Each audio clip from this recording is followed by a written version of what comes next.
अखिल भारतीय भटक्या व विमुक्त जाती संघाचा राष्ट्रीय अध्यक्ष आहे।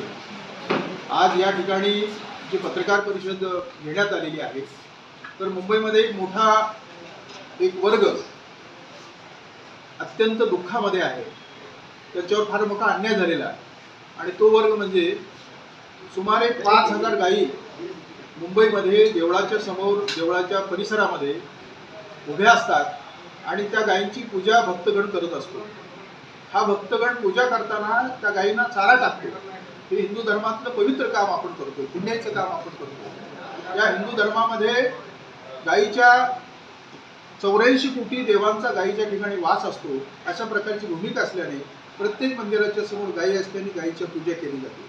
पण गेल्या मे महिन्यापासून या मंदिरासमोरच्या गायींना, परिसरातल्या गायींना बंदी केली जाते। ही बंदी कोण करतं? तर पोलीस प्रशासन आणि महापालिका हे दोघंजण मिळून या गायींची अडवणूक करतात। तिथे गायी थांबू देत नाहीत आणि गायी न थांबल्यामुळं तिथल्या धार्मिक भक्तांची कुचंबणा होते। धर्मातल्या लोकांना सुद्धा त्याच्या संदर्भामध्ये त्यांच्या डोळ्यात अश्रू येतात की आमची रोजची गायी कुठे गेली आणि पोलिसांनी का पकडली। अशा प्रकारच्या तीव्र भावना त्या भक्तांच्या असतात। अशा प्रकारच्या ज्या गायी आहेत त्या गायी नुसत्या गायी नाही, तर ते रोजगाराचं एक साधन आहे। ज्या महिला या गायी सांभाळतात, गायी तिथे आणतात आणि भक्तांच्या सेवेसाठी त्या मंदिराच्या दारात उभ्या करतात, त्या महिलांना 5 रुपये 10 रुपये गवत त्या गायीला टाकलं जातं आणि त्या महिलांना काही दान दिलं जातं वस्तूच्या रूपाने। तर ह्या दानावरती या महिलांचं, गायींना सांभाळणाऱ्या माता भगिनींचं एक रोजीरोटी आणि रोजगार अवलंबून असतो। तर अशा प्रकारच्या 5000 महिलांचा रोजगार या पोलीस कारवाईमुळे आणि महापालिकेच्या कारवाईमुळे धोक्यात आलेला आहे आणि म्हणून त्या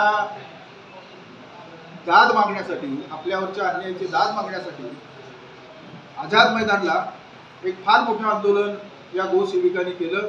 विशेषतः कृष्णा शिंदे, दयानंद शिंदे, आमच्या कल्पनाताई चव्हाण, तानाजी शेगर अशा वेगवेगळ्या सुमारे 500 ते 600 लोकांनी आणि महिलांनी, माता भगिनींनी आंदोलन केलं 26 तारखेला आणि त्याचा पडिसाद म्हणून राज्य सरकारने गोसेवा आयोगाचे अध्यक्ष शेखर मुंद्रा साहेब यांना पाठवून दिलं आणि त्यांनी बैठक घेतली आणि त्या बैठकीमध्ये आपण एक महत्त्वाचं त्यांनी सांगितलं की या मंदिर परिसरात बसणाऱ्या गायी या हिंदू धर्माच्या गायी आहेत आणि आमचा पक्ष या गायींना मानणारा पक्ष आहे।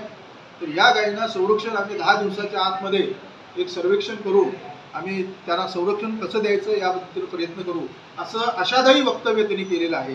हे आपणाला अवगत करण्यासाठी आजची प्रेस कॉन्फरन्स आहे।